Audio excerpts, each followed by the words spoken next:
Great. So I'm so happy to have you here with me today. I'm so glad to be talking to you.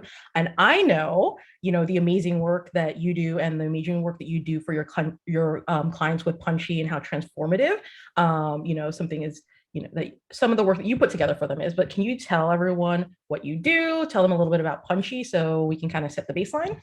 Yeah, so Punchy is a boutique messaging and positioning consultancy working with B2B technology companies. So basically, we work with high growth startups and we help them figure out their story. What is the story they're going to be telling to the market and how do they differentiate? So that's the work we do. Yes. And you guys are so great at it. I know that you were able to take the most complex things and really make it palatable and sellable, Yes. which I think is so amazing. We translate technology for humans. Yeah. Yeah. So I think that is so amazing. And I'm so excited that I got the opportunity to work with you.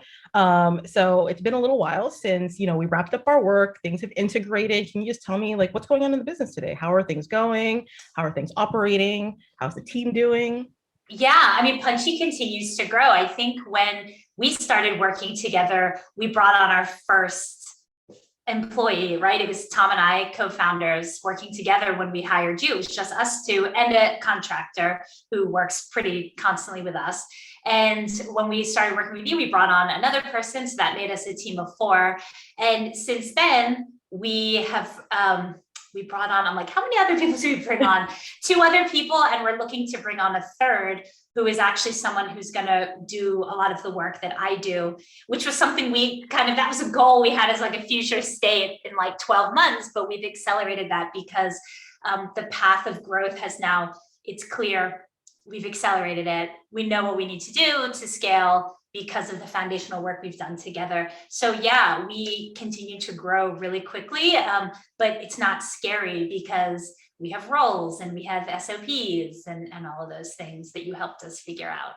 Yes, I'm so excited that you were able, like the timeline has collapsed. And that's usually what I see really frequently with my clients. I say, okay, in the next 12 months, this is the goal.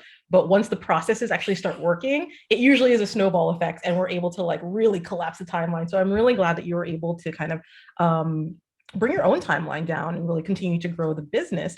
Let's back up a little bit. Can you tell me kind of like think back to before we started our engagement?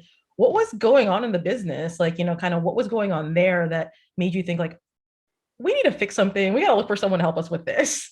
Yeah, I mean, business programs had taught me that I need systems to grow, and I understood that theoretically. But as a creative, kind of risk-taking entrepreneur, I loathe systems, and I couldn't do one if you paid me a lot of money, and my brain doesn't work that way. So I always knew systems were important, but it was just me, and then it was my husband, and it was like we could make do, we could, reinvent the wheel every time, and because we could get away with it. And suddenly our business hit an inflection point where we had a solid pipeline. Getting clients was no issue. We saw there was possibility for growth, and we knew we would hit a ceiling with our current way of doing things, which, like I said, a lot of real reinvention, processes in our heads type of thing. It's like, well, how are we going to how am I going to scale? I think that was it. I knew I wanted to scale. I knew it had something to do with systems, but I didn't really know how to make that leap. I knew we weren't capable of making that leap on our own. Got it. And yes, again, very, very confident. I think that's why systems and SOPs are my jam and not yours, yes. Right? What were the possible solutions that you looked into before we ultimately landed together, right? Before we ultimately connected? Good question. I think I sort of, there were some people who had hired OBMs or COO type people. So they went straight in and found a person who was going to work with them, on an ongoing basis, whether part-time, full-time. And that felt like too big from where we were at that point. It felt like too much. I don't know. It scared me.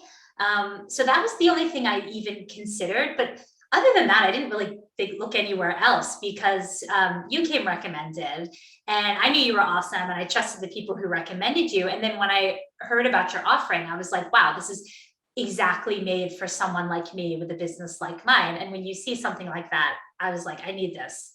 I think I remember I told you, I'm like, this is a very compelling program you have, because it seemed like it was perfectly designed for someone like me who's ready to take that initial step with scaling. But with, with all those unknowns, it was sort of like I could understand what was involved. I could understand where I would be at the end. And it was easy to take that first scary step into the unknown of scaling the business. Oh, thank you. I'm so glad that you trusted me. And I'm so glad I got to journey with you. Thank you for helping us. Because as you see, I didn't, I don't know where I would have gone if I hadn't found you. So going into the project, were there things that you were initially nervous about, like before we kind of kicked off our work, as we were kind of like getting up to speed? No, I don't think there was anything nervous. I think the one thing I was, maybe the only thing, if anything, was like, oh, will I have enough time to put towards this? Because we were doing everything between the two of us. So of course there wasn't a lot of extra time in the day. And so that was like a slight concern, but it wasn't a big one. And I knew the way the program was set up, like, your company does the heavy lifting for everything, which is one of the great things about the program. So it was a slight wonder, but it wasn't a real concern. I'm so glad.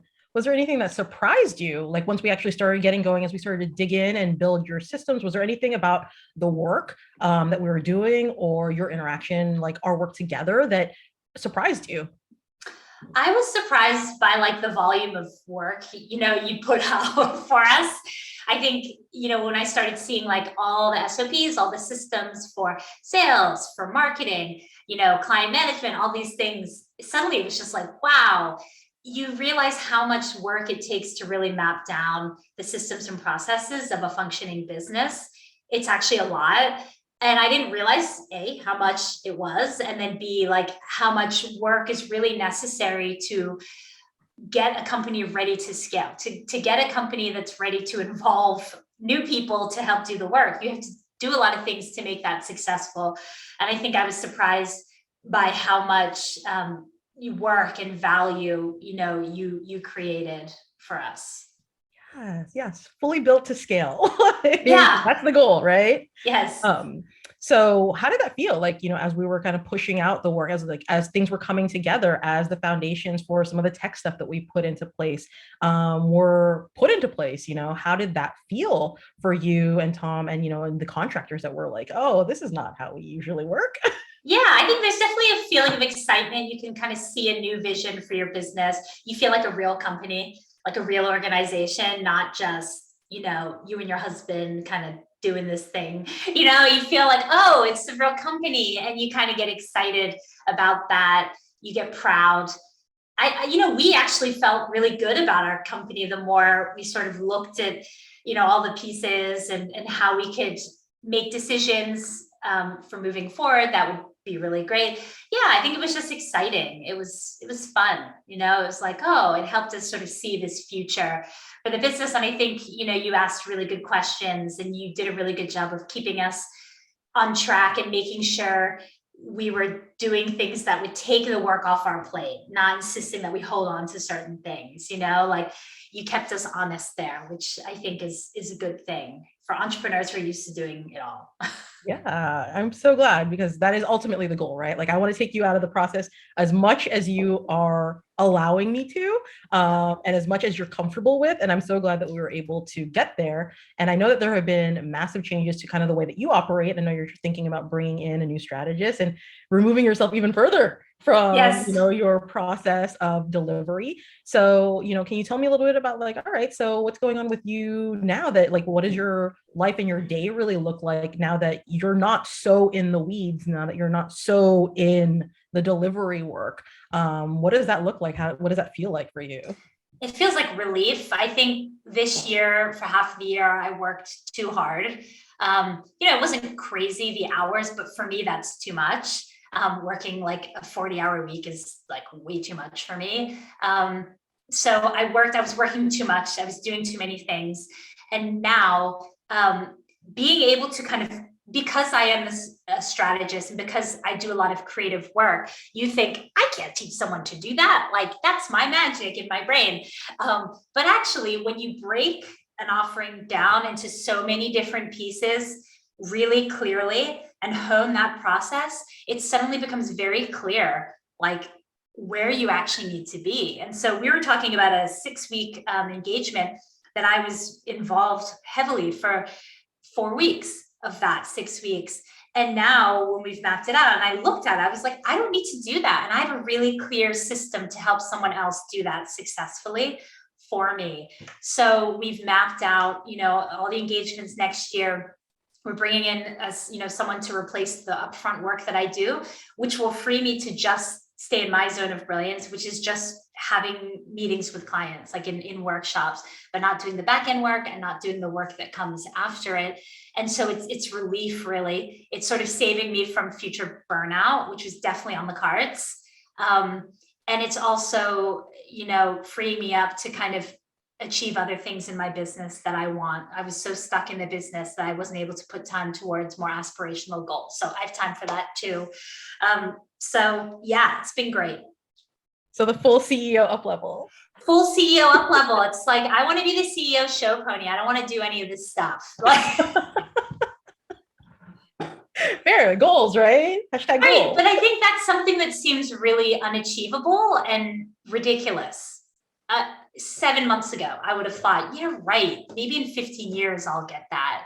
And I think it's very easy to get in that mindset, and to have someone who thinks like you, who can show you kind of the way forward, how you can break this down, how you can bring other people in and they can help do this work with you. Suddenly it's like, wow, so many other things are now possible. So that's the real value, I would say, of the work. Yes.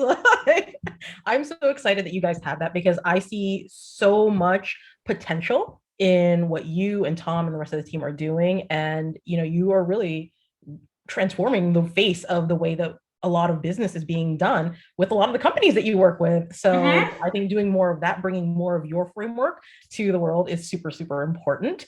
I actually just have one last question for you. And so for you, it was an automatic, like, all right, I know I need this. This is very compelling. But if somebody was sitting on the fence, right? Like, well, I'm not sure, or I got like one or two things. Like, I'm just like holding on to the side of the swimming pool wall before I make the jump over.